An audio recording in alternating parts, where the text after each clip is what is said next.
Hello everyone, good evening and welcome to Chilliteracy. Hello, happy Wednesday. Apparently I'm Matt Berry tonight. How are we all doing? I hope we are well. Welcome in. Yes, I don't know why that was a bit like good evening. But it was. So I guess you get me attempting to do a Matt Berry impression today. My goodness me, so many resubs. I'm gonna remember them now before I forget them. Thank you very much, Smallcog, for the resubscription. And Andy Pence, LOLO to you too. Thank you very much. And Edian, good lord, 44 months. My goodness me, that's almost a year. Thank you very much.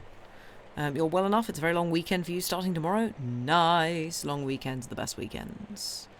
But yes, I hope everybody is doing well. And doing well with like new puzzles and moving books and stuff. How many books do you have, Llama? Dare I ask? Good luck with moving books. Greetings from your very hot office. Boo for broken AC. Oh no, Queek. That sucks. I'm sorry. I hope it gets fixed soon.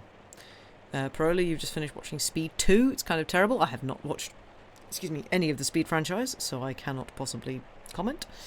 You have 300 books. Damn. That's quite impressive. That is, yeah. I am impressed. First one's pretty good. Cool. I haven't seen them, so I wouldn't know. Lady Mephistopheles, you're starting a puzzle. Oh yes, it was you who bought various puzzles. Which one are you starting? I'm gonna guess it's the cat one. They look like very good puzzles. 300 books will absolutely not fit into one box unless it's a massive box. No, Llama, do not put 300 books in one box. You will not be able to lift it. You will break your back. Please don't do that. Queeg, it's 27 degrees. Oh, yikes. Yes, exactly, Arian. You hope the box is a van. Yeah. That is the size of box you need. You're starting the Lord of the Rings puzzle. Nice. That was also a good one. You have a good set of puzzles. I approve. Yeah. They did look like very good puzzles. Oh, excuse me. I assume they're all 1,000-piece puzzles. The correct size of puzzle. They are, yeah, good size puzzles. They are excellent. Marvellous. Well, I hope they are fun. I hope they are just the right level of hard. I hope they're not too difficult, but also not too easy. You want like a nice, satisfying sort of balance between the two, I feel. But, yes. Fun fact, if you actually sit and count the pieces, there are almost certainly not exactly 1,000 because of maths. Well, now you've ruined jigsaws for me, Andy. How dare you? How could you do that? In my blind faith, I assumed that every 1,000-piece jigsaw was 1,000 pieces. So, yeah. Now I'm never going to do a jigsaw again, thanks. I'm absolutely going to do a jigsaw again. You started a puzzle 2 months ago, but had to stop because your cat discovered... Oh, dear. Yes. Yeah, that's... cats and jigsaw puzzles are a thing. Sam and I were doing one, I want to say last year, and Joey came and sat on it. I don't think he tried to bat the pieces around. I think he just went and sat on it, and was just kind of looking at the pieces around him, going, "What's this then? What are you doing?" And we're just like, "Well, we're trying to do a puzzle." Oh, interesting. Sit. Yeah, I don't remember him trying to bat the pieces around, but he just sat on them, which was not very helpful. So yes. Oh, it's 437 pieces in the 450 piece one we're doing at the moment. Well, why do they lie like that? Why don't they actually say the number of pieces? I mean, no one's going to care. He wants to participate. Fair. Yeah, that is what he wants to know. He just wants to sit. He is just intrigued about what is going on and wants to sit on it. That is peak Joey. I feel uncomfortable when we are not about me. That is like the perfect motto for Joey. That is absolutely him. If he is not being given fuss, or if he is not being perceived, then something is wrong. Cider would sit on them and bap, but not knock them off the table. Oh, that's not too bad, I guess. Which you can work with, yeah. Although the problem there is just the cat itself. It's just like there is an item on this table that is, impeding my view of the puzzle and sitting on half of the puzzle. I need to remove this, and the cat doesn't usually want to be removed. So that is, in my opinion, that is the main problem to address. Especially if the cat's name is Joey and he has sat there, which means he ain't gonna move. Or if he does, he will do it with some kind of bad temper, because he sat there. It's his spot now. So yes. But yes, I hope puzzling goes well for those of you who are doing real puzzles, and those of you doing, well, not any less real puzzles, but excuse me, digital internet puzzles. But yes, we are Barchester Towersing again tonight. It may be a slightly shorter stream, simply because less physical puzzles. Excellent. Yeah, it may be a slightly shorter stream simply because we've got some very long chapters in this bit, and if we do as many chapters as I usually do, it'll be a very, very long stream indeed. So it might just be that we do fewer chapters, but they are longer, so it might be a slightly shorter stream. It might also just take us to normal stream time. I am not entirely sure. We shall have to see. Metaphysical puzzles. Yes, exactly. Yes, drama hype indeed. If we remember, last time on Barchester Towers, we have been introduced to Mr. Arabin, who is a new addition to the Barchester set. He is a friend of Dr. Grantley, who is the one who is dead set against Mr. Slope and the Bishop. And Mr. Arabin seems like a pretty cool guy. Seems fairly decent.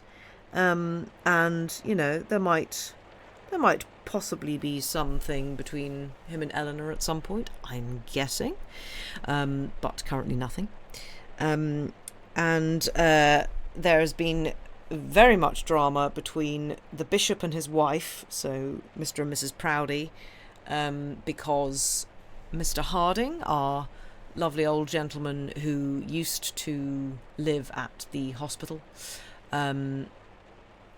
he has been, he was asked whether he wished to be reinstated there, and he said no on the terms of just extra Sunday schools and being old ladies at the hospital as well as old men, blah blah blah blah blah. So he said no on principle, basically, because Mr. Slope asked him, and so the Bishop went, oh okay, right, fine, well I can, maybe Mr. Quiverful will take it, and so Mrs. Proudie, the Bishop's wife, went to Mrs. Quiverful and basically said, hey, you've got this, and the Quiverfuls have far too many children and so desperately need the money, and so they're all like, oh yay, this is great, okay, fab, we get this place and income, that's fab.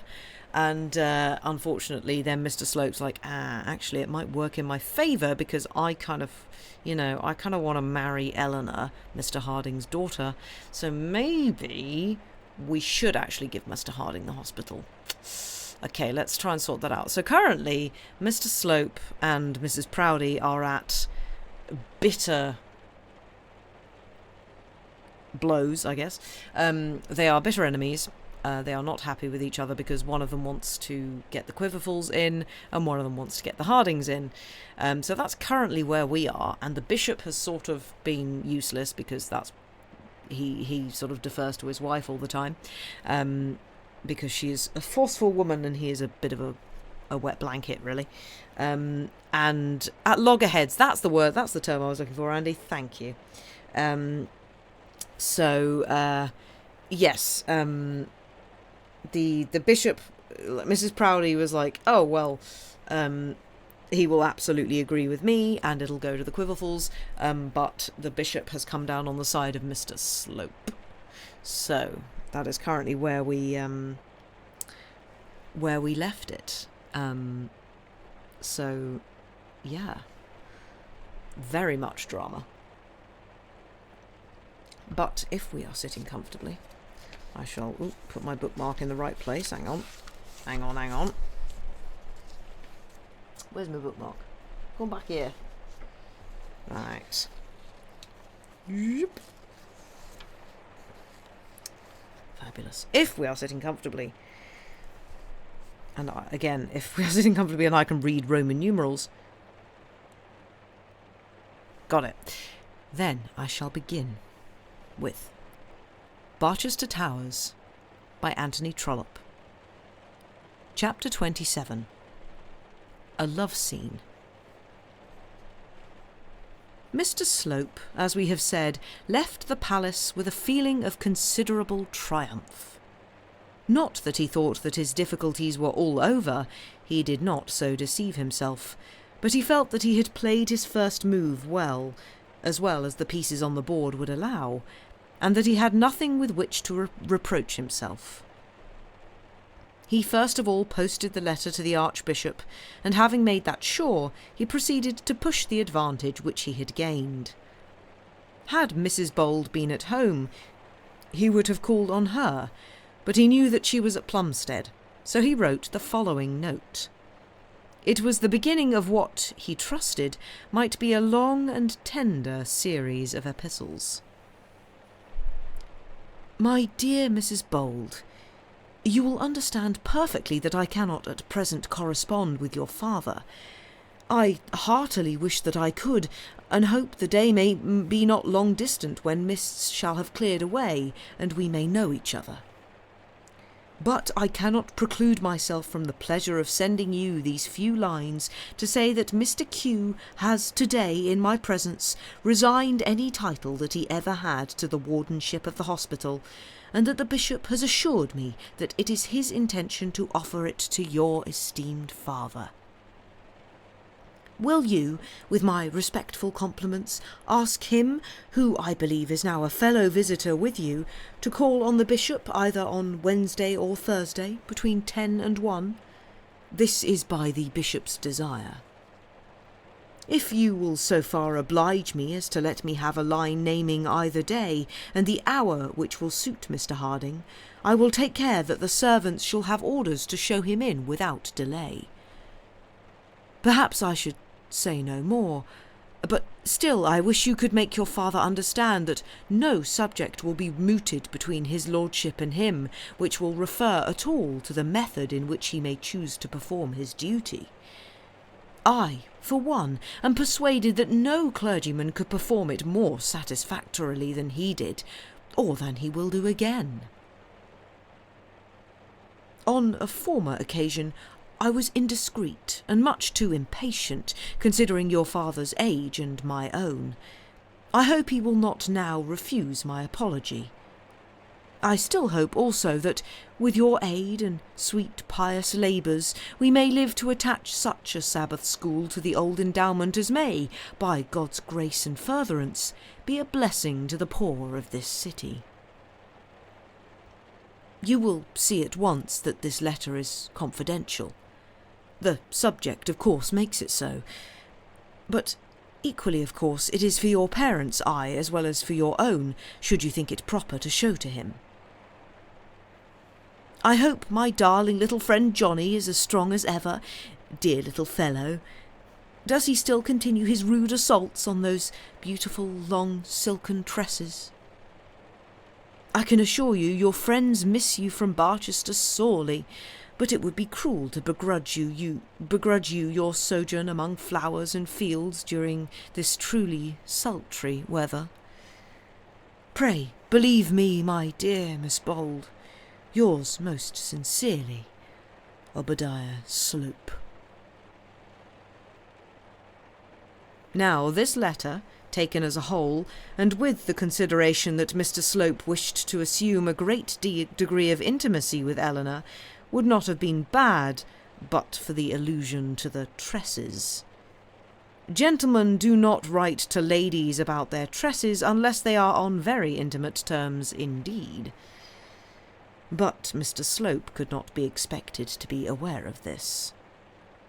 He longed to put a little affection into this epistle, and yet he thought it injudicious, as the letter would, he knew, be shown to Mr. Harding. He would have insisted that the letter should be strictly private and seen by no eyes but Eleanor's own, had he not felt that such an injunction would have been disobeyed. He therefore restrained his passion, did not sign himself yours affectionately, and contented himself instead with the compliment to the tresses. Having finished his letter, he took it to Mrs. Bold's house, and learning there from the servant that things were to be sent out to Plumstead that afternoon, left it, with many injunctions, in her hands. We will now follow Mr. Slope so as to complete the day with him, and then return to his letter and its momentous fate in the next chapter. There is an old song which gives us some very good advice about courting. It's good to be off with the old love before ye be on with the new. Of the wisdom of this maxim Mr. Slope was ignorant, and accordingly, having written his letter to Mrs. Bold, he proceeded to call upon the Signora Neroni. Indeed, it was hard to say which was the old love and which the new, Mr. Slope having been smitten with both so nearly at the same time. Perhaps he thought it not amiss to have 2 strings to his bow. But 2 strings to Cupid's bow are always dangerous to him on whose behalf they are to be used. A man should remember that between 2 stools he may fall to the ground. But in sooth Mr. Slope was pursuing Mrs. Bold in obedience to his better instincts, and the Signora in obedience to his worser. Had he won the widow and worn her, no one could have blamed him. You, O reader, and I, and Eleanor's other friends would have received the story of such a winning with much disgust and disappointment, but we should have been angry with Eleanor, not with Mr. Slope. Bishop, male and female, dean and chapter and diocesan clergy in full congress could have found nothing to disapprove of in such an alliance. Convocation itself, that mysterious and mighty synod, could in no wise have fallen foul of it. The possession of £1,000 a year and a beautiful wife would not at all have hurt the voice of the pulpit charmer, or lessened the grace and piety of the exemplary clergyman. But not of such a nature were likely to be his dealings with the Signora Neroni. In the first place, he knew that her husband was living, and therefore he could not woo her honestly. Then again, she had nothing to recommend her to his honest wooing, had such been possible. She was not only portionless, but also from misfortune unfitted to be chosen as the wife of any man who wanted a useful mate. Mr. Slope was aware that she was a helpless, hopeless cripple. But Mr. Slope could not help himself. He knew that he was wrong in devoting his time to the back drawing-room in Dr. Stanhope's house. He knew that what took place there would, if divulged, utterly ruin him with Mrs. Bold. He knew that scandal would soon come upon his heels and spread abroad among the black coats of Barchester some tidings, exaggerated tidings, of the sighs which he poured into the lady's ears. He knew that he was acting against the recognised principles of his life, against those laws of conduct by which he hoped to achieve much higher success. But, as we have said, he could not help himself. Passion, for the first time in his life, passion was too strong for him. As for the Signora, no such plea can be put forward for her, for in truth she cared no more for Mr. Slope than she did for 20 others who had been at her feet before him. She willingly, nay, greedily, accepted his homage. He was the finest fly that Barchester had hitherto afforded to her web, and the Signora was a powerful spider that made wondrous webs, and could in no way live without catching flies. Her taste in this respect was abominable, for she had no use for the victims when caught. She could not eat them matrimonially, as young lady flies do whose webs are most frequently of their mother's weaving, nor could she devour them by any escapade of a less legitimate description. Her unfortunate affliction precluded her from all hope of levanting with a lover. It would be impossible to run away with a lady who required 3 servants to move her from a sofa. The Signora was subdued by no passion.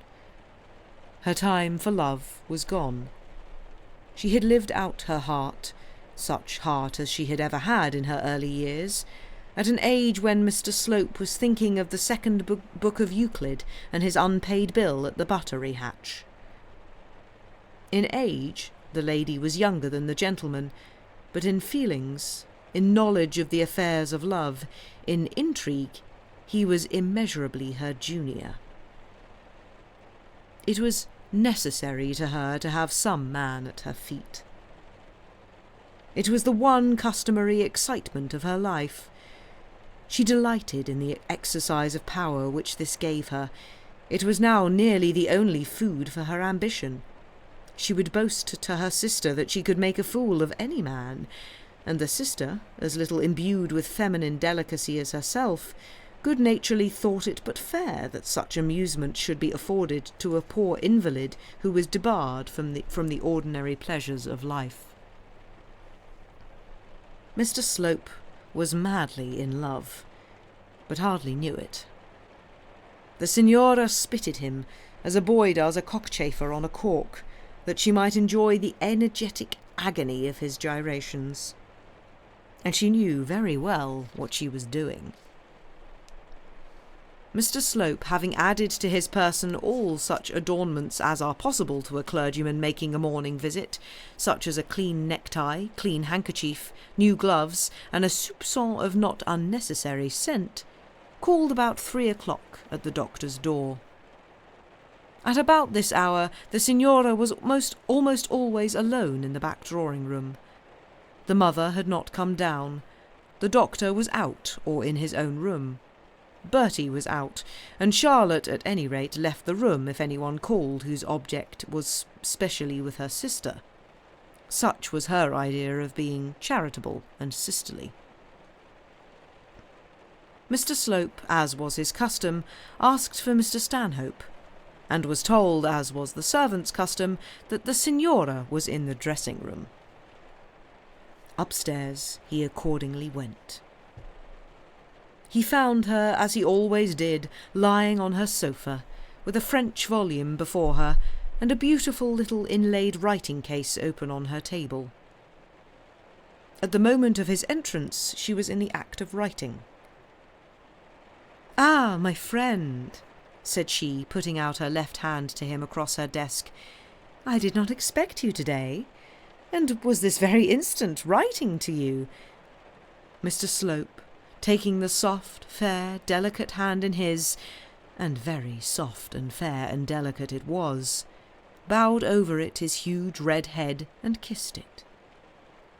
It was a sight to see, a deed to record if the author could fitly do it, a picture to put on canvas.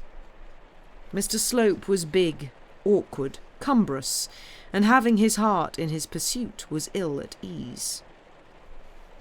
The lady was fair, as we have said, and delicate, Everything about her was fine and refined.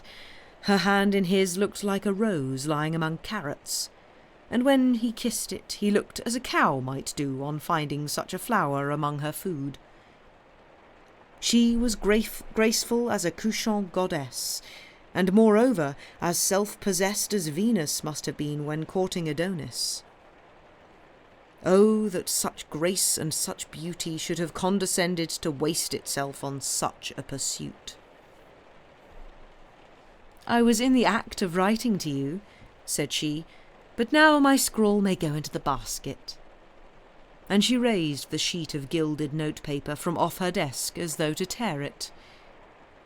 "Indeed it shall not," said he, laying the embargo of half a stone weight of human flesh and blood upon the devoted paper. "Nothing that you write for my eyes, Signora, shall be so desecrated." And he took up the letter, put that also among the carrots, and fed on it, and then proceeded to read it. "Gracious me, Mr. Slope," said she, "I hope you don't mean to say that you keep all the trash I write to you. Half my time I don't know what I write, and when I do, I know it is only fit for the back of the fire. I hope you have not that ugly trick of keeping letters." "At any rate, I don't throw them into a waste paper basket. If destruction is their doomed lot, they perish worthily and are burnt on a pyre, as Dido was of old." "With a steel pen stuck through them, of course," said she, to make the simile more complete. "Of all the ladies of my acquaintance, I think Lady Dido was the most absurd. Why did she not do as Cleopatra did? Why did she not take out her ships and insist on going with him? She could not bear to lose the land she had got by a swindle, and then she could not bear the loss of her lover. So she fell between two stools. Mr. Slope, whatever you do, never mingle love and business." Mr. Slope blushed up to his eyes, and over his mottled forehead to the very roots of his hair. He felt sure that the Signora knew all about his intentions with reference to Mrs. Bold. His conscience told him that he was detected. His doom was to be spoken. He was to be punished for his duplicity, and rejected by the beautiful creature before him. Poor man! He little dreamt that had all his intentions with reference to Mrs. Bold been known to the Signora, it would only have added zest to that lady's amusement. It was all very well to have Mr. Slope at her feet, to show her power by making an utter fool of a clergyman, to gratify her own infidelity by thus proving the little strength of which religion had in controlling the passions even of a religious man. But it would be an increased gratification if she could be made to understand that she was at the same time alluring her victim away from another, whose love, if secured, would be in every way beneficent and salutary. The Signora had indeed discovered, with the keen instinct of such a woman, that Mr. Slope was bent on matrimony with Mrs. Bold, but in alluding to Dido she had not thought of it. She instantly perceived, however, from her lover's blushes, what was on his mind, and was not slow in taking advantage of it. She looked him full in the face, not angrily, nor yet with a smile, but with an intense and overpowering gaze. And then, holding up her forefinger and slightly shaking her head, she said, "Whatever you do, my friend, do not mingle love and business. Either stick to your treasure and your city of wealth, or else follow your love like a true man. But never attempt both. If you do, you'll have to die with a broken heart, as did poor Dido. Which is it to be with you, Mr. Slope? Love or money?" Mr. Slope was not so ready with a pathetic answer as he usually was with touching episodes in his extempore sermons. He felt that he ought to say something pretty, something also that should remove the impression on the mind of his lady love. but he was rather put about how to do it. "Love," said he, "true, overpowering love, must be the strongest passion a man can feel. It must control every other wish, and put aside every other pursuit. But with me, love will never act in that way unless it be returned." And he threw upon the signora a look of tenderness which was intended to make up for all the deficiencies of his speech. "Take my advice," said she. "Never mind love. After all, what is it? The dream of a few weeks? That is all its joy. The disappointment of a life is its nemesis. Who is ever successful in true love? Success in love argues that the love is false. True love is always despondent or tragical. Juliet loved. Haidee loved, Dido loved, and what came of it? Troilus loved and ceased to be a man.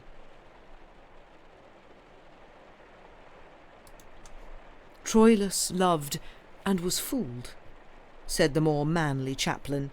"A man may love and yet not be a Troilus. All women are not Cressids. No, all women are not Cressids. The falsehood is not always on the woman's side. Imogen was true, but how was she rewarded? Her lord believed her to be the paramour of the first he who came near her in his absence. Desdemona was true and was smothered. Ophelia was true and went mad. There is no happiness in love, except at the end of an English novel. But in wealth, money, houses, lands, goods and chattels, in all the good things of this world, yes, in them there is something tangible, something that can be retained and enjoyed." "Oh, no," said Mr. Slope, feeling himself bound to enter some protest against so very unorthodox a doctrine. "This world's wealth will make no one happy." "And what will make you happy? You, said she, raising herself up and speaking to him with energy across the table. "From what source do you look for happiness? Do not say that you look for none. I shall not believe you. It is a search in which every human being spends an existence." "And the search is always in vain," said Mr. Slope. "We look for happiness on earth, while we ought to be content to hope for it in heaven." "Sure, you preach a doctrine which you know you don't believe. It is the way with you all. If you know that there is no earthly happiness, why do you long to be a bishop or a dean? Why do you want lands and income?" "I have the natural ambition of a man," said he. "Of course you have, and the natural passions, and therefore I say that you don't believe the doctrine you preach. St. Paul was an enthusiast. He believed so that his ambition and passions did not war against his creed. So does the Eastern fanatic who passes half his life erect upon a pillar.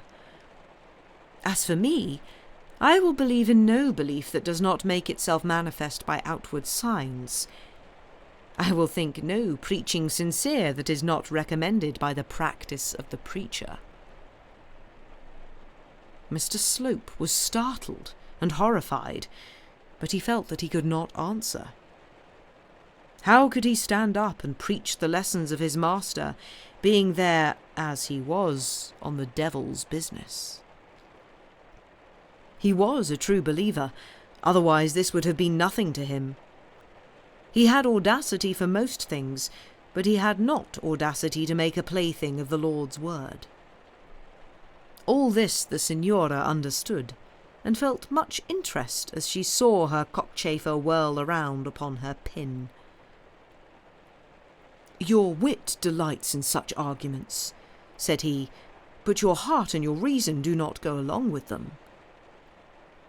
"My heart?" said she. "You quite mistake the principles of my composition if you imagine that there is such a thing about me." After all, there was very little that was false in anything that the Signora said.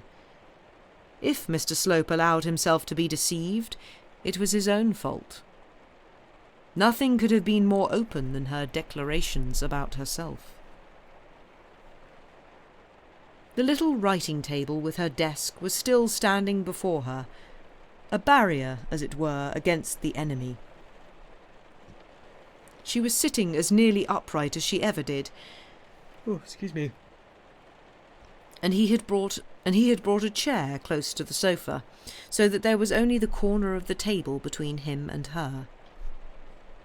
It so happened that as she spoke, her hand lay upon the table, and as Mr. Slope answered her, he put his hand upon hers. "No heart?" said he. "That is a heavy charge which you bring against yourself, and one of which I cannot find you guilty." She withdrew her hand, not quickly and angrily, as though insulted by his touch, but gently and slowly. "You are in no condition to give a verdict on the matter," said she, "as you have not tried me. No, don't say that you intend doing so, for you know you have no intention of the kind, nor indeed have I either. As for you, you will take your vows where they will result in something more substantial than the pursuit of such a ghost-like, ghastly love as mine."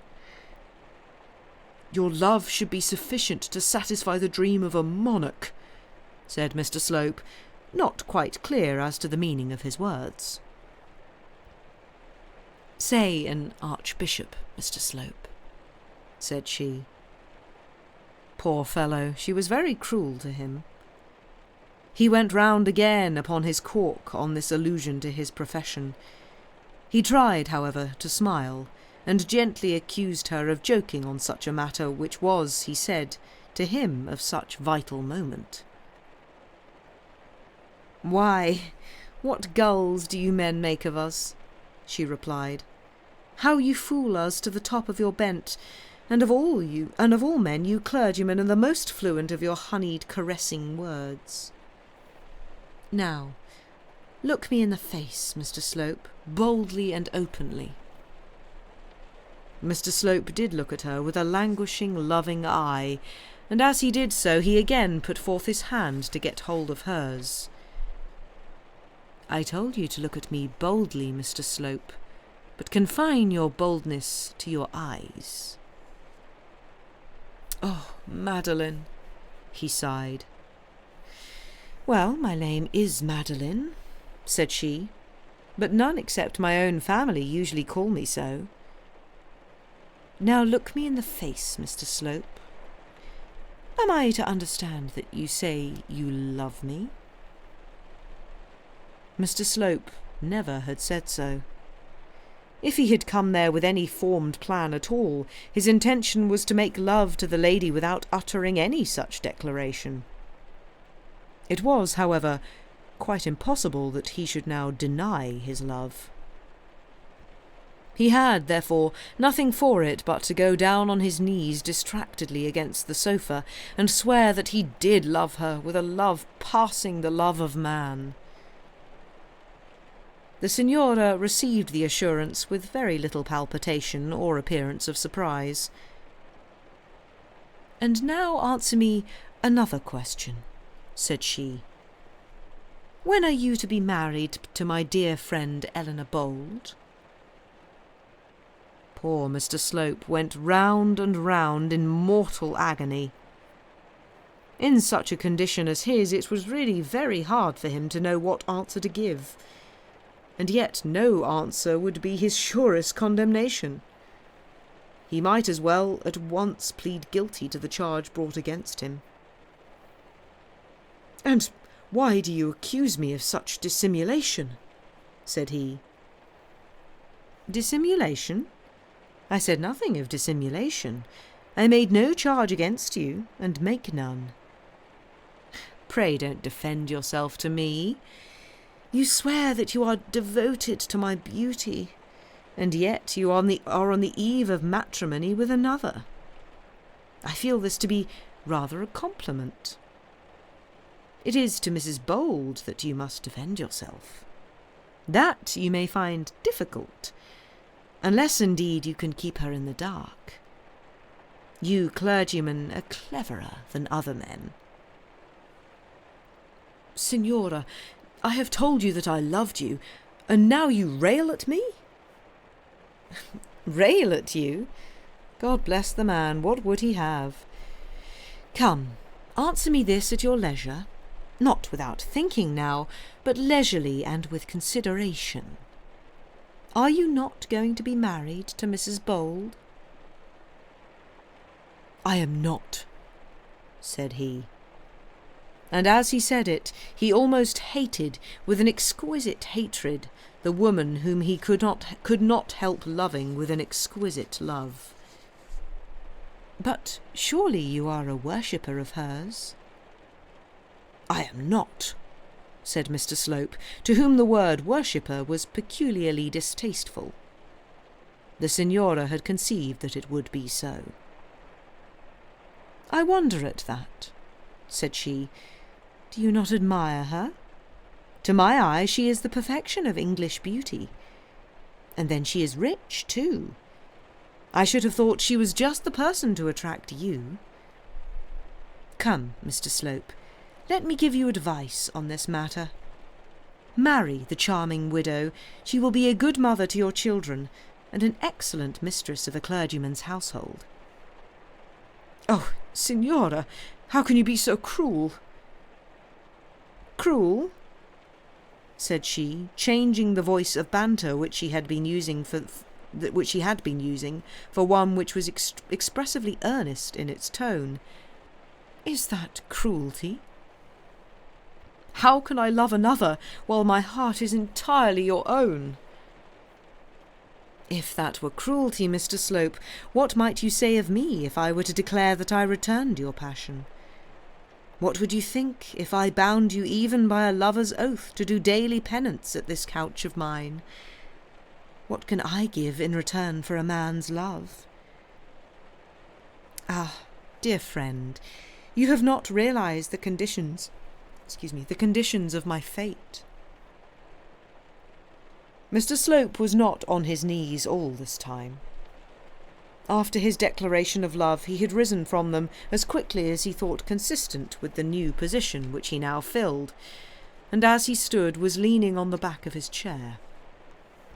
This outburst of tenderness on the Signora's part quite overcame him, and made him feel for the moment that he could sacrifice everything to be assured of the love of the beautiful creature before him, maimed, lame, and already married as she was.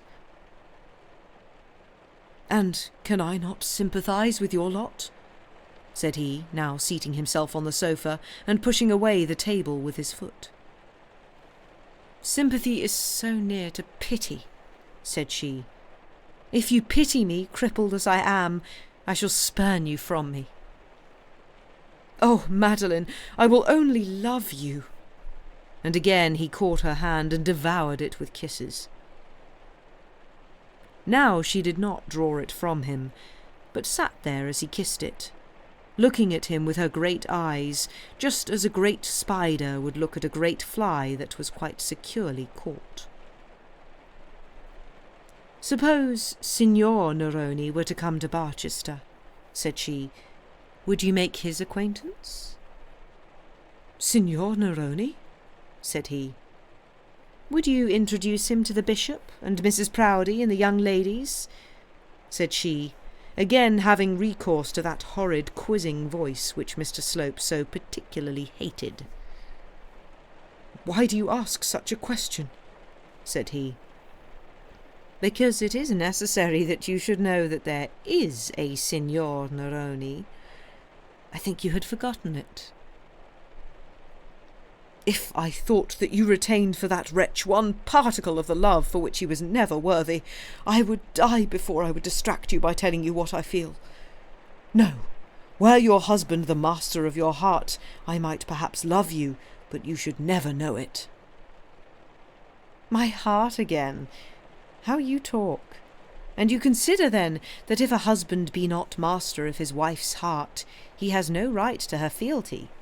If a wife ceases to love, she may cease to be true. Is that your doctrine on this matter, as a minister of the Church of England?"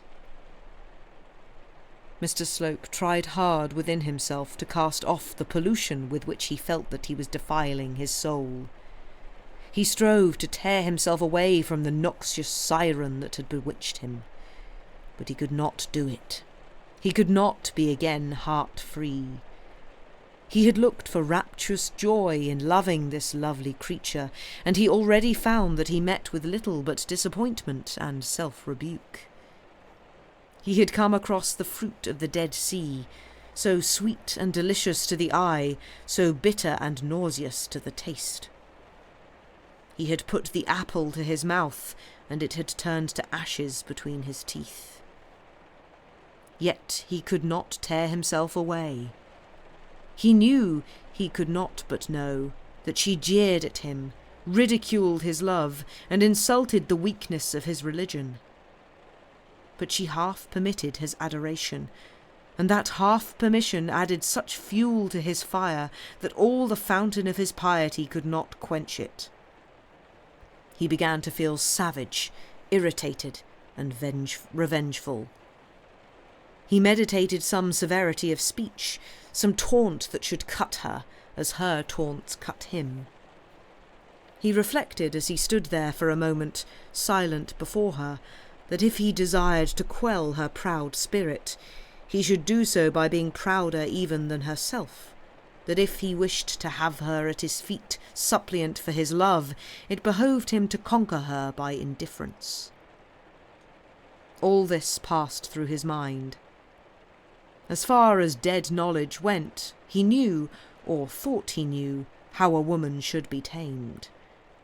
But when he essayed to bring his tactics to bear, he failed like a child. What chance has dead knowledge with experience in any of the transactions between man and man? What possible chance between man and woman? Mr. Slope loved furiously, insanely, and truly, but he had never played the game of love. The Signora did not love at all, but she was up to every move of the board. It was Philidor pitted against a schoolboy. And so she continued to insult him, and he continued to bear it. "Sacrifice the world for love?" said she, in answer to some renewed vapid declaration of his passion. How often has the same thing been said, and how invariably with the same falsehood? "Falsehood?" said he. "Do you say that I am false to you? Do you say that my love is not real?" "False? Of course it is false. False as the father of falsehood. If indeed falsehoods need a sire and are not self-begotten since the world began. You are ready to sacrifice the world for love? Come, let us see what you will sacrifice. I care nothing for nuptial vows. The wretch, I think you were kind enough to call him so, whom I swore to love and obey, is so base that he can only be thought of with repulsive disgust. In the council chamber of my heart I have divorced him. To me that is as good as though aged lords had gloated for months over the details of his licentious life. I care nothing for what the world will say. Will you be as frank? Will you take me to your home as your wife? Will you call me Mrs. Slope before bishop, dean, and prebendaries?" The poor, tortured wretch stood silent, not knowing what to say. "What? You won't do that? Tell me then, what part of the world is it that you will sacrifice for my charms?" "Were you free to marry, I would take you to my house tomorrow, and wish no higher privilege." "I am free," said she, almost starting up in her energy. For though there was no truth in her pretended regard for her clerical admirer, there was a mixture of real feeling in the scorn and satire with which she spoke of love and marriage generally. "I am free, free as the winds. Come, will you take me as I am? Have your wish, sacrifice the world, and prove yourself a true man." Mr. Slope should have taken her at her word. She would have drawn back, and he would have had the full advantage of the offer. But he did not. Instead of doing so, he stood wrapped in astonishment, passing his fingers through his lank red hair, and thinking as he stared upon her animated countenance, that her wondrous beauty grew more and more wonderful as he gazed on it. She laughed out loud. "Come, Mr. Slope, don't talk of sacrificing the world again. People beyond 21 should never dream of such a thing. You and I, if we have the dregs of any love left in us, if we have the remnants of a passion remaining in our hearts, should husband our resources better. We are not in our première jeunesse. The world is a very nice place. Your world, at any rate, is so. You have all manner of fat rectories to get, and possible bishoprics to enjoy. Come, confess, on second thoughts, you would not sacrifice such things for the smiles of a lame lady." It was impossible for him to answer this. In order to be in any way dignified, he felt that he must be silent. "Come," said she, "don't boody with me. Don't be angry because I speak out some home truths. Alas, the world, as I have found it, has taught me bitter truths. Come, tell me that I am forgiven. Are we not to be friends?" And she again put out her hand to him. He sat himself down in the chair beside her, and took her proffered hand, and leant over her. "There," said she, with her sweetest, softest smile, a smile to withstand which a man should be cased in triple steel. "There, seal your forgiveness on it." And she raised it towards his face. He kissed it again and again, and stretched over her as though desirous of extending the charity of his pardon beyond the hand that was offered to him. She managed, however, to check his ardour. For one so easily allured as this poor chaplain, her hand was surely enough.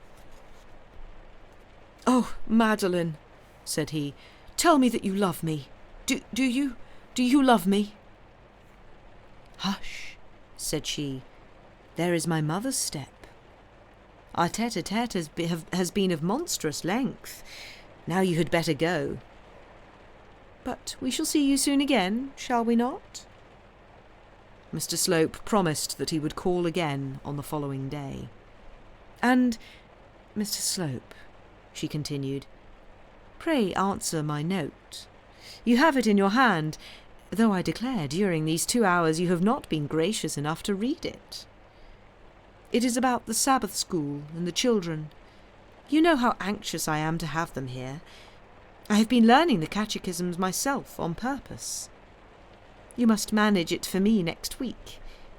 I will teach them, at any rate, to submit themselves to their spiritual pastors and masters." Mr. Slope said but little on the subject of Sabbath schools, but he made his adieu, and betook himself home with a sad heart, troubled mind, and uneasy conscience. And that is where we shall take a break. Thank you for listening. I hope you're enjoying so far. Oh, this is getting juicy. But yes. Sam beat me to it. Go take a break. Do break-related things, and we shall see you back in about 5 minutes. Bye for now.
And we're back.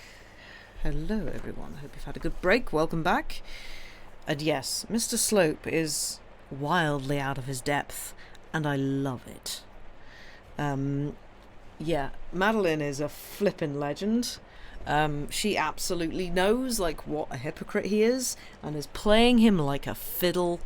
And, like, sure, like, I don't necessarily 100% agree with her, you know, methods and things, but also, like, she's been dealt a pretty crap hand, and I do kind of like her, just because, you know, she's using what she has, and, you know, is using it against the bad person. So I was like, yeah, it's kind of fair enough. She recognizes a manipulator, and she's like, oh boy, I can have some fun with this guy. Which is quite fun because Slope's an absolute arse. But I do love the fact that he can do lots of, like, manipulation when it comes to just, like, normal stuff, but as soon as his feelings are involved, oh boy, he can't cope. And he becomes very inadequate, and it's very funny. Gaslight, gatekeep, girl boss, exactly. So yes, quite enjoying that dynamic. That's quite a lot of fun. But yes, I hope we've all had decent breaks. I have just drunk some more water. That's basically it. But yeah, I think we should continue. She really is a master at what she does. She's very good. She's very good. Like, she's just having an absolute ball watching him squirm. So, yes. I also find it really quite fun to read characters like that, because it's just like, oh, this is a woman who is so, like, 100% confident in, like, how to wind a man around her finger, and, like, confident that she's absolutely, you know, stunning, and she ensnares everybody. And, like, I feel like, just as a woman, like, in the back of our minds, we all just sort of wish that we had that kind of confidence and you know, ability to seduce to a certain extent. And then it's just like, yeah, nah, no one can actually do that. And apart from a very small minority of people. And oh, sorry, Sam, I don't mean that. Oh dear. But yeah, it's just like, oh, you're very good at this. I wish I had this kind of skill, but also I don't actually want that kind of skill, because, you know, I don't want to go and seduce a load of men. Sounds like far too much effort, frankly. But yeah, it's just like, I mean, I think any character that is, like, perfect at manipulating people. I mean, frankly, even Slope's quite fun when he's manipulating people. Like, there's a certain relish in reading that kind of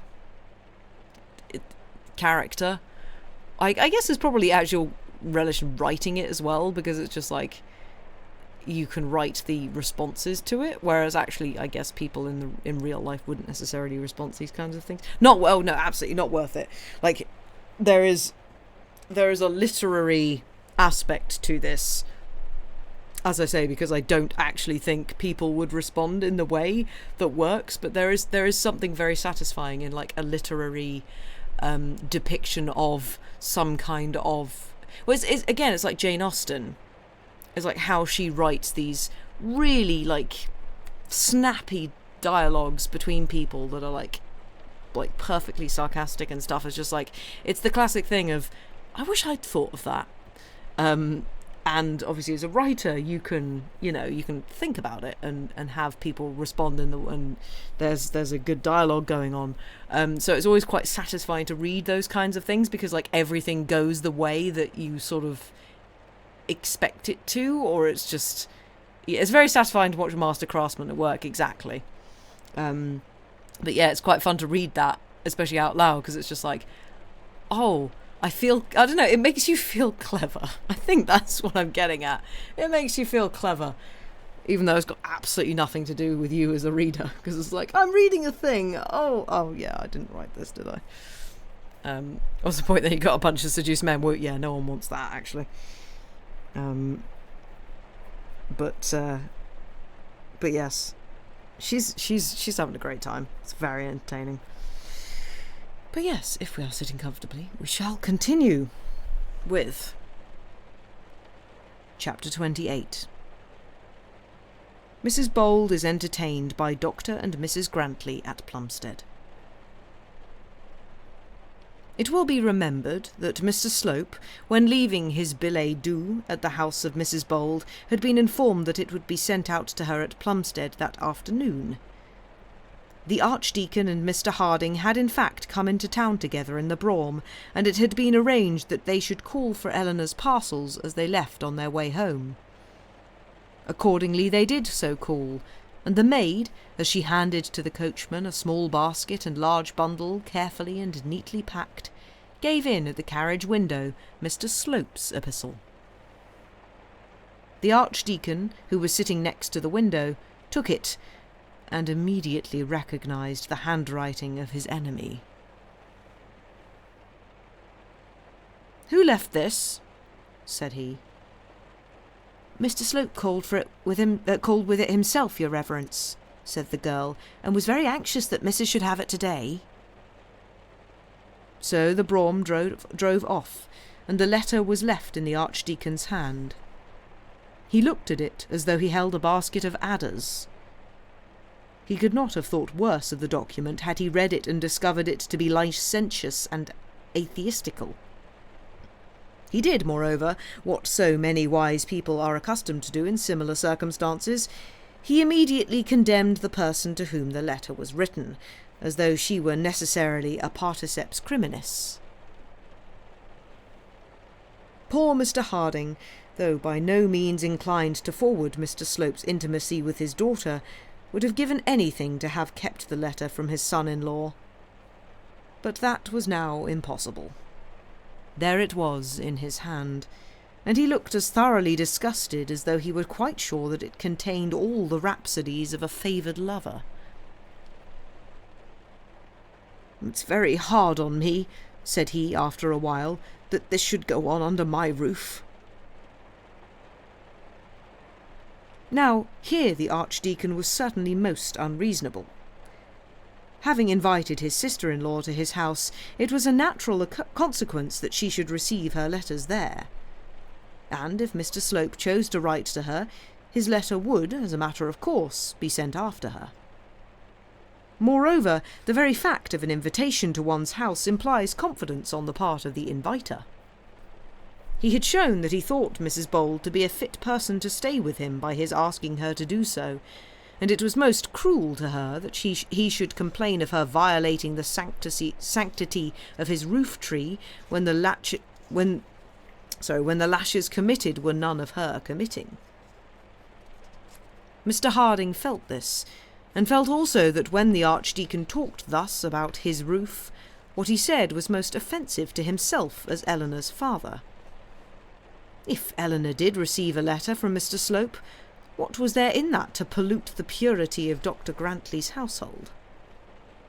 He was indignant that his daughter should be so judged and so spoken of, and he made up his mind that even as Mrs. Slope she must be dearer to him than any other creature on God's earth. He almost broke out and said as much, but for the moment he restrained himself. "Here," said the Archdeacon, handing the offensive missile to his father-in-law. "I am not going to be the bearer of his love letters. You are her father, and may do as you think fit with it." By doing as he thought fit with it, the Archdeacon certainly meant that Mr. Harding would be justified in opening and reading the letter, and taking any steps which might in consequence be necessary. To tell the truth, Dr. Grantley did feel a rather stronger curiosity than was justified by his outraged virtue to see the contents of the letter.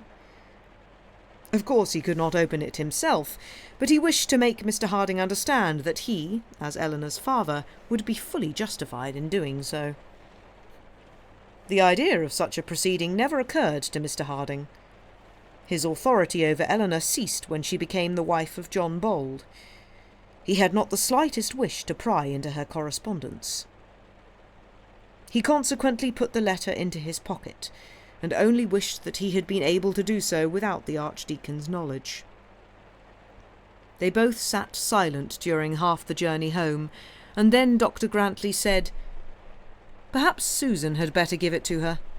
She can explain to her sister, better than either you or I can do, how deep is the disgrace of such an acquaintance." "I think you are very hard upon Eleanor," replied Mr. Harding. "I will not allow that she has disgraced herself, nor do I think it likely that she will do so. She has a right to correspond with whom she pleases, and I shall not take upon myself to blame her because she gets a letter from Slope." "I suppose," said Dr. Grantley, "you don't wish her to marry the man? I suppose you'll admit that she would disgrace herself if she did do so." "I do not wish her to marry him," said the perplexed father.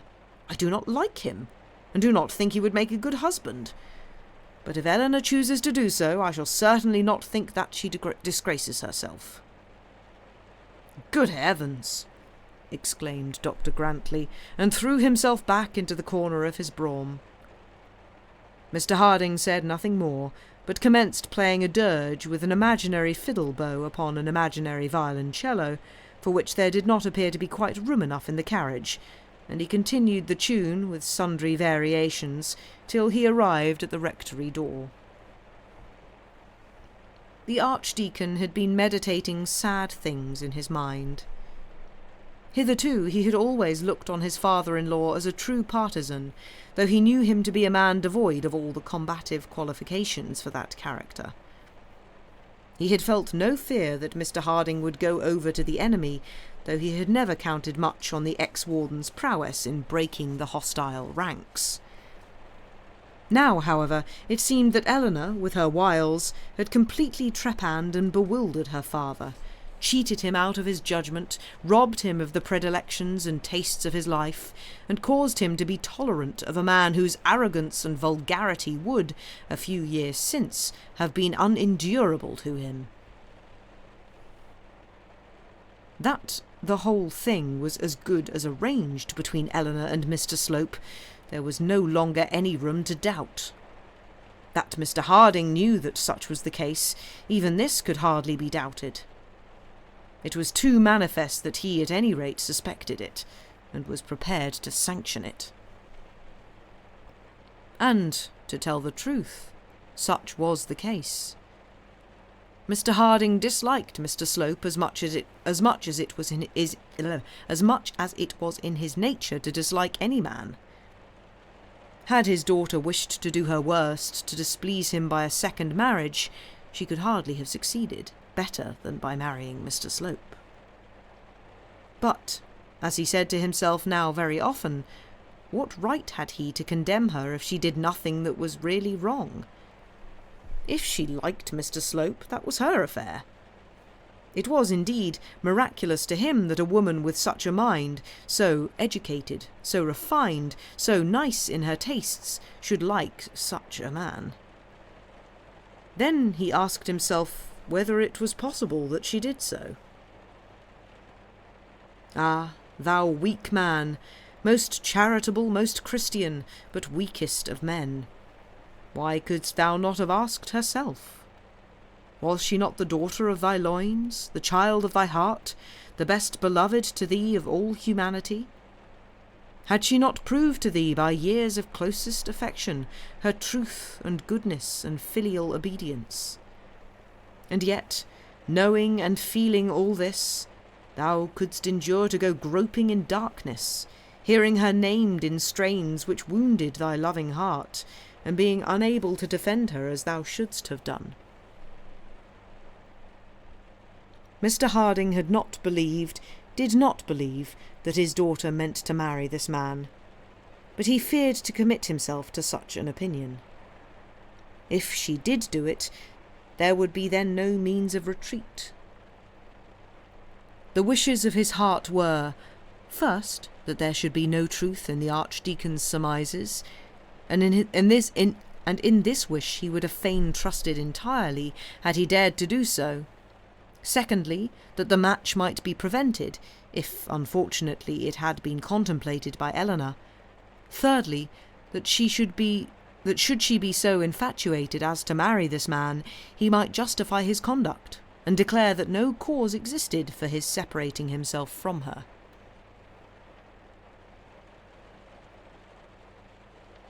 He wanted to believe her incapable of such a marriage. He wanted to show that he so believed of her, but he wanted also to be able to say hereafter that she had done nothing amiss, if she should unfortunately prove herself to be different from what he thought her to be. Nothing but affection could justify such fickleness, but affection did justify it. There was but little of the Roman about Mr. Harding. He could not sacrifice his Lucretia, even though she should be polluted by the accepted addresses of the clerical Tarquin at the palace. If Tarquin could be prevented, well and good. But if not, the father would still open his heart to his daughter, and accept her as she presented herself, Tarquin and all. Dr. Grantley's mind was of a stronger calibre, and he was by no means deficient in heart. He loved, with an honest, genuine love, his wife and children and friends.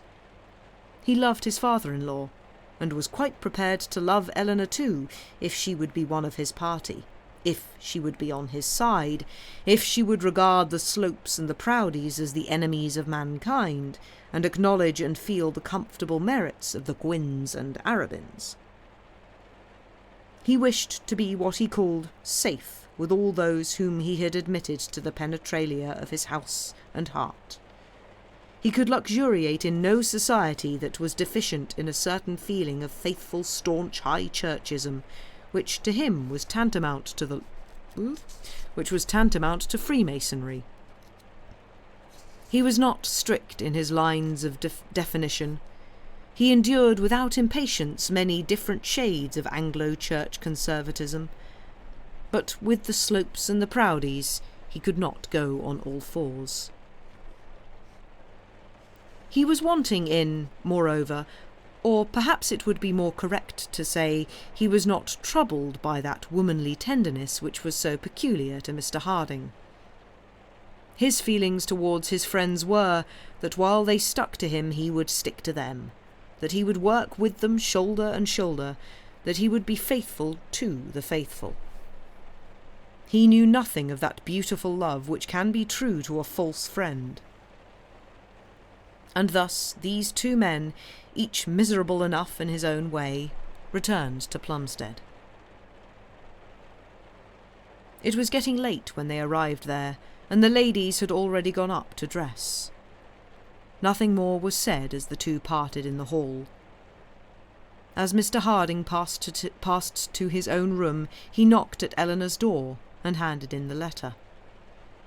The Archdeacon hurried to his own territory, there to unburden his heart to his faithful partner.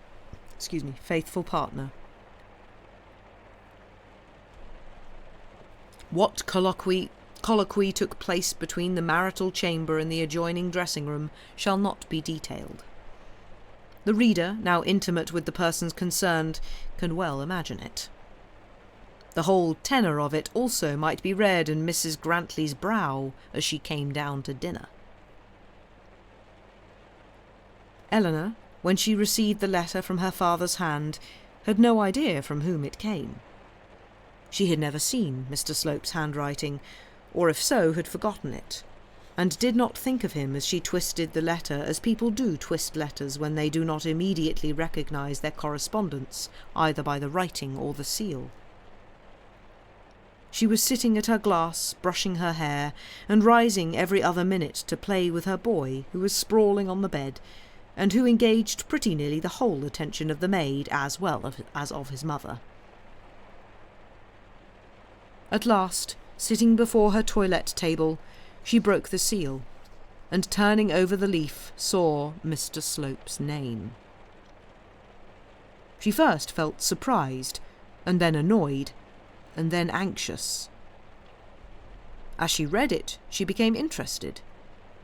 She was so delighted to find that all obstacles to her father's return to the hospital were apparently removed that she did not observe the fulsome language in which the tidings were conveyed. She merely perceived that she was commissioned to tell her father that such was the case, and she did not realise the fact that such a communication should not have been made, in the first instance, to her by an unmarried young clergyman. She felt, on the whole, grateful to Mr. Slope, and anxious to get on her dress that she might run with the news to her father. Then she came to the allusion to her own pious labours, and she said in her heart that Mr. Slope was an affected ass. Then she went on again and was offended by her boy being called Mr. Slope's darling. He was nobody's darling but her own, or at any rate not the darling of a disagreeable stranger like a Mr. Slope. Lastly she arrived at the tresses, and felt a qualm of disgust. She looked up in the glass, and there they were before her, long and silken, certainly, and very beautiful. I will not say but that she knew them to be so, but she felt angry with them and brushed them roughly and carelessly. She crumpled the letter up with angry violence, and resolved, almost without thinking of it, that she would not show it to her father. She would merely tell him the contents of it. She then comforted herself again with her boy, had her dress fastened, and went down to dinner. As she tripped down the stairs, she began to ascertain that there was some difficulty in her situation. She could not keep from her father the news about the hospital, nor could she comfortably confess the letter from Mr. Slope before the Grantleys. Her father had already gone down. She had heard his step upon the lobby. She resolved, therefore, to take him aside and tell him her little bit of news. Poor girl, she had no idea how severely the unfortunate letter had already been discussed. When she entered the drawing-room, the whole party were there, including Mr. Arabin, and the whole party looked glum and sour. The two girls sat silent and apart, as though they were aware that something was wrong. Even Mr. Arabin was solemn and silent. Eleanor had not seen him since breakfast. He had been the whole day at St. Ewolds, and such having been the case, it was natural that he should tell how matters were going on there. He did nothing of the kind, however, but remained solemn and silent. They were all solemn and silent. Eleanor knew in her heart that they had been talking about her, and her heart misgave her as she thought of Mr. Slope and his letter. At any rate, she felt it to be quite impossible to speak to her father alone while matters were in this state. Dinner was soon announced, and Dr. Grantley, as was his wont, gave Eleanor his arm. But he did so as though doing it were an outrage on his feelings rendered necessary by sternest necessity. With quick sympathy Eleanor felt this, and hardly put her fingers on his coat sleeve. It may be guessed in what way the dinner hour was passed. Dr. Grantley said a few words to Mr. Arabin. Mr. Arabin said a few words to Mrs. Grantley, and she said a few words to her father, and he tried to say a few words to Eleanor. She felt that she had been tried and found guilty of something, though she knew not what. She longed to say out to them all, "Well, what is it that I have done? Out with it and let me know my crime. For heaven's sake, let me hear the worst of it." But she could not. She could say nothing, but sat there silent, half feeling that she was guilty, and trying in vain to pretend even to eat her dinner. At last the cloth was drawn, and the ladies were not long following it. When they were gone, the gentleman was somewhat more sociable, but not much so. They could not, of course, talk over Eleanor's sins. The Archdeacon had indeed so far betrayed his sister-in-law as to whisper into Mr. Arabin's ear in the study, as they met there before dinner, a hint of what he feared. He did so with the gravest... He did so with the gravest and saddest of fears, and Mr. Arabin became grave and apparently sad enough as he heard it. He opened his eyes and his mouth and said in a sort of whisper, "Mr. Slope," in the same way as he might have said, "the cholera," had his friend told him that that horrid disease was in his nursery. "I fear so, said the Archdeacon, and then together they left the room. We will not accurately analyse Mr. Arabin's feelings on receipt of such astounding tidings. It will suffice to say that he was surprised, vexed, sorrowful, and ill at ease. He had not perhaps thought very much about Eleanor, but he had appreciated her influence, and had felt that close intimacy with her in a country house was pleasant to him, and also beneficial. He had spoken highly of her intelligence to the Archdeacon, and had walked about the shrubberies with her, carrying her boy on his back. When Mr. Arabin had called Johnny his darling, Eleanor was not angry. Thus the three men sat over their wine, all thinking of the same subject, but unable to speak of it to each other. So we will leave them, and follow the ladies into the drawing-room. Mrs. Grantley had received a commission from her husband, and had undertaken it with some unwillingness. He had desired her to speak gravely to Eleanor, and to tell her that, if she persisted in her adherence to Mr. Slope, she could no longer look for the countenance of her present friends. Mrs. Grantley probably knew her sister better than the doctor did, and assured him that it would be in vain to talk to her. The only course likely to be of any service, in her opinion, was to keep Eleanor away from Barchester.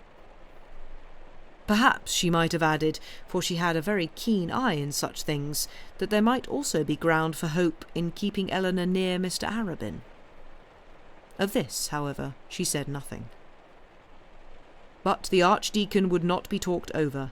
He spoke much of his conscience, and declared that if Mrs. Grantley would not do it, he would. So instigated, the lady undertook the task, stating, however, her full conviction that her interference would be worse than useless. And so it proved. As soon as they were in the drawing-room, Mrs. Grantley found some excuse for sending her girls away, and then began her task. She knew very well that she could exercise but very slight authority over her sister.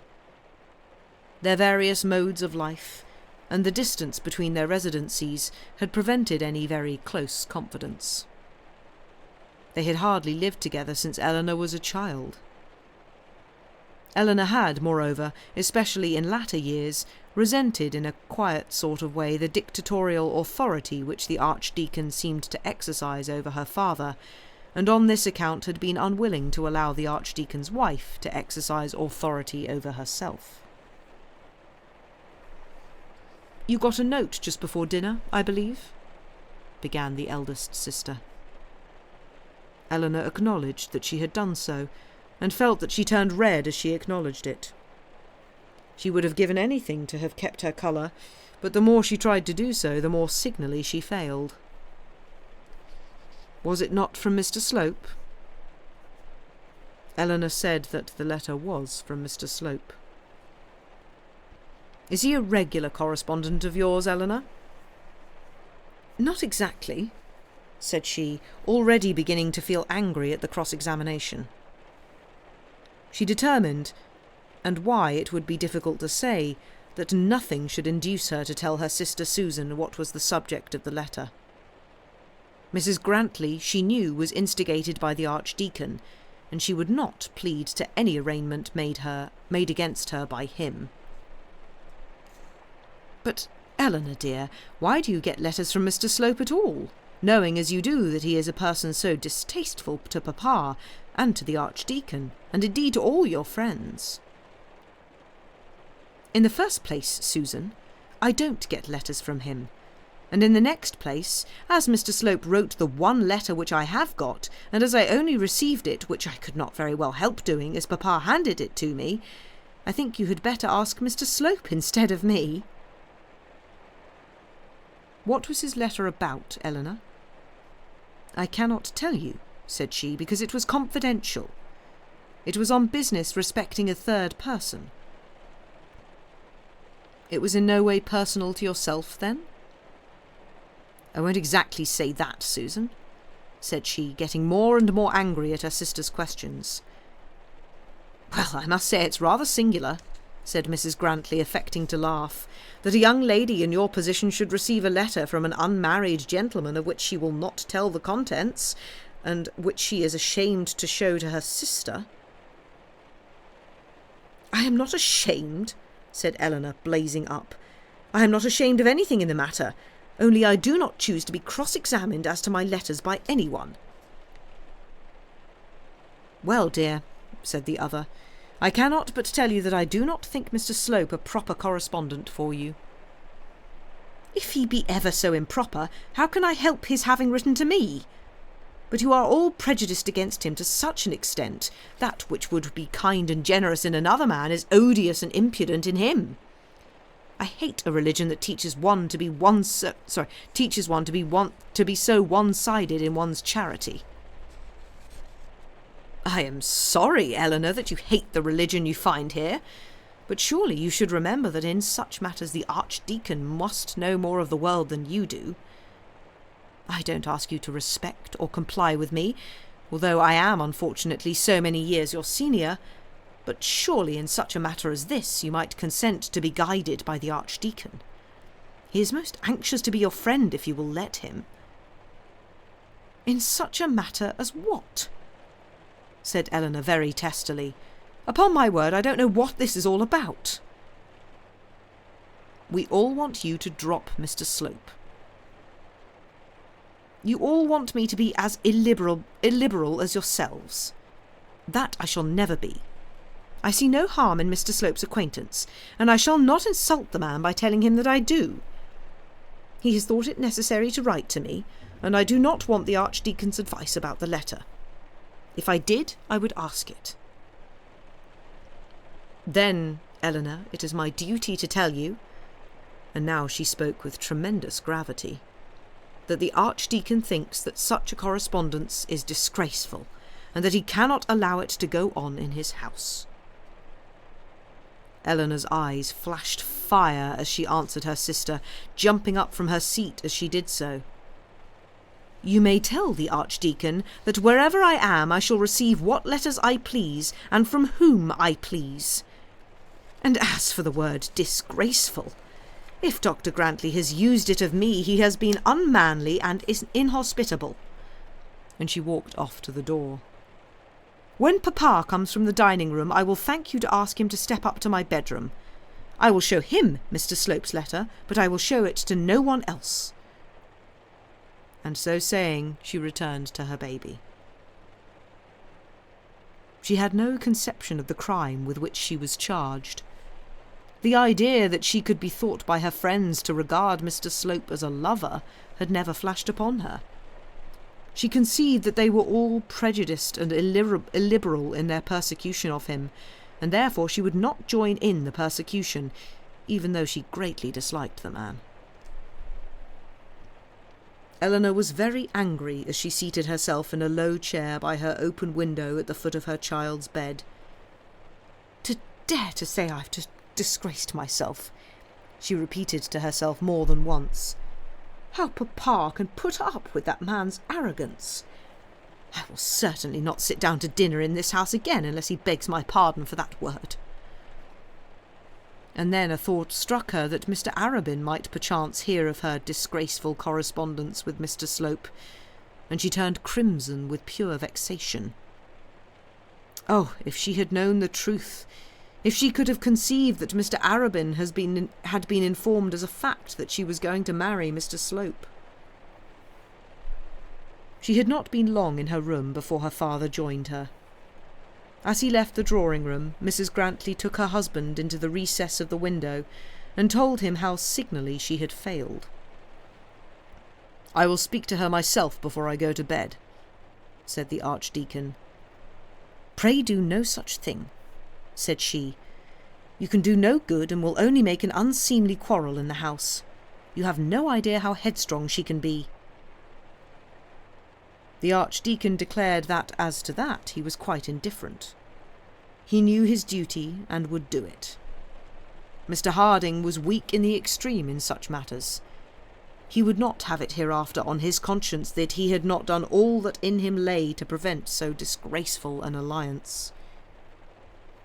It was in vain that Mrs. Grantley assured him that speaking to Eleanor angrily would only hasten such a crisis, and render it certain if at present there were any doubt. He was angry, self-willed, and sore. The fact that a lady of his household had received a letter from Mr. Slope had wounded his pride in the sorest place, and nothing could control him. Mr. Harding looked worn and woebegone as he entered his daughter's room. These sorrows worried him sadly. He felt that if they were continued he must go to the wall in the manner so kindly prophesied to him by the chaplain. He knocked gently at his daughter's door, waited till he was distinctly bade to enter, and then appeared as though he and not she were the suspected criminal. Eleanor's arm was soon within his, and she had soon kissed his forehead and caressed him, not with joyous but with eager love. "Oh, Papa," she said, "I do so want to speak to you. They have been talking about me downstairs tonight. Don't you know they have, Papa?" Mr. Harding confessed with a sort of murmur that the Archdeacon had been speaking of her. "I shall hate Dr. Grantley soon." "Oh, my dear." "Well, I shall. I cannot help it. He is so uncharitable, so unkind, so suspicious of everyone that does not worship himself, and then he is so monstrously arrogant to other people who have a right to their opinions as well as he has to his own. He is an earnest, eager man, my dear, but he never means to be unkind." "He is unkind, Papa, most unkind. There, I got that letter from Mr. Slope before dinner. It was you yourself who gave it to me. There, pray read it. It is all for you. It should have been addressed to you. You know how they have been talking about it downstairs. You know how they have behaved to me at dinner. And since dinner Susan has been preaching to me till I could not remain in the room with her. Read it, Papa, and then say whether that is a letter that need make Dr. Grantley so outrageous." Mr. Harding took his arm from his daughter's waist and slowly read the letter. She expected to see his countenance lit with joy as he learnt that his path back to the hospital was made so smooth, but she was doomed to disappointment, as had once been the case before on a somewhat similar occasion. His first feeling was one of unmitigated disgust that Mr. Slope should have been chosen to interfere in his behalf. He had been anxious to get back to the hospital, but he would have infinitely sooner resigned all pretensions to the place than have owed it in any manner to Mr. Slope's influence in his favour. Then he thoroughly disliked the tone of Mr. Slope's letter. It was unctuous, false, and unwholesome, like the man. He saw, which Eleanor had failed to see, that much more had been intended than was expressed. The appeal to Eleanor's pious labours as separate from his own grated sadly against his feelings as a father. And then when he came to the darling boy and the silken tresses, he slowly closed and folded the letter in despair. It was impossible that Mr. Slope should so write unless he had been encouraged. It was impossible Eleanor should have received such a letter and have received it without annoyance unless she were willing to encourage him. So at least Mr. Harding argued to himself. How hard it is to judge accurately of the feelings of others. Mr. Harding, as he came to the close of the letter, in his heart condemned his daughter for indelicacy, and it made him miserable to do so. She was not responsible for what Mr. Slope might write. True, but then she expressed no disgust at it. She had rather expressed approval of the letter as a whole. She had given it to him to read, as a vindication for herself and also for him. The father's spirit sank within him as he felt that he could not acquit her. And yet it was the true feminine delicacy of Eleanor's mind which brought on her this condemnation. Listen to me, ladies, and I beseech you to acquit her. She thought of this man, this lover of whom she was so unconscious, exactly as her father did, exactly as the Grantleys did. At least she esteemed him personally as they did. But she believed him to be in the main an honest man, and one truly inclined to assist her father. She felt herself bound, after what had passed, to show this letter to Mr. Harding. She thought it necessary that he should know what Mr. Slope had to say. But she did not think it necessary to apologise for, or condemn, or even allude to the vulgarity of the man's tone, which arose, as does all vulgarity, from ignorance. It was nauseous to her to have a man like Mr. Slope commenting on her personal attractions, and she did not think it necessary to dilate with her father upon what was nauseous. She never supposed they could disagree on such a subject. It would have been painful for her to point it out, painful for her to speak strongly against a man of whom, on the whole, she was anxious to think and speak well. In encountering such a man, she had encountered what was disagreeable, as she might do in walking the streets. But in such encounters she never thought it necessary to dwell on what disgusted her. And he, foolish, weak, loving man, would not say one word, though one word would have cleared up everything. There would have been a deluge of tears, and in 10 minutes everyone in the house would have understood how matters really were. The father would have been delighted. The sister would have kissed her sister and begged 1,000 pardons. The archdeacon would have apologised and wondered, and raised his eyebrows, and gone to bed a happy man. And Mr. Arabin would have dreamt of Eleanor, and have awoke in the morning with ideas of love, and retired to rest the next evening with schemes of marriage. But alas, all this was not to be.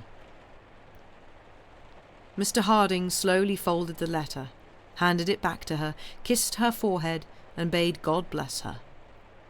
He then crept slowly away to his own room. As soon as he had left the passage, another knock was given at Eleanor's door, and Mrs. Grantley's very demure own maid, entering on tiptoe, wanted to know would Mrs. Bold be so kind as to speak to the Archdeacon for 2 minutes in the Archdeacon's study, if not disagreeable. The Archdeacon's compliments, and he wouldn't detain her 2 minutes. Eleanor thought it was very disagreeable. She was tired and sick at heart. Her present feelings towards Dr. Grantley were anything but those of affection. She was, however, no coward, and therefore promised to be in the study in 5 minutes. So she arranged her hair, tied on her cap, and went down with a palpitating heart. And that is where we shall finish for tonight, on that cliffhanger.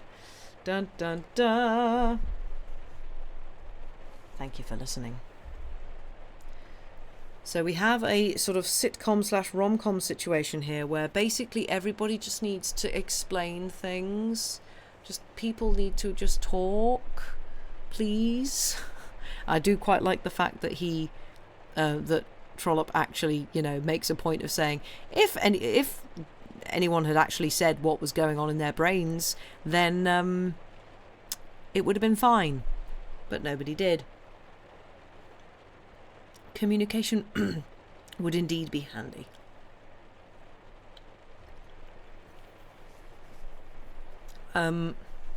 Yeah, poor Eleanor. She having a bit of a tough time.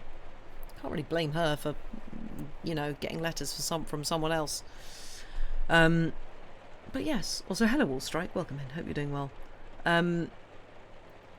Yeah. So that was that. I hope you enjoyed. It's getting very dramatic, and basically people just need to talk because they're not very good at that. But yeah, that is us done for this evening. I don't think I'm going to raid over anywhere tonight. I'm quite tired. It's getting very dramatic. But yeah, in theory, Sam will be back on Saturday with some form of stories of some description. Yeah. So, excuse me. I thought I was tired. Oh. Apologies. So, might be some stuff you've read before. Well, look forward to that then. But yeah, thank you all very much for being here. Go take care of yourselves, and we will see you back very soon. Thank you very much, everybody, and good night.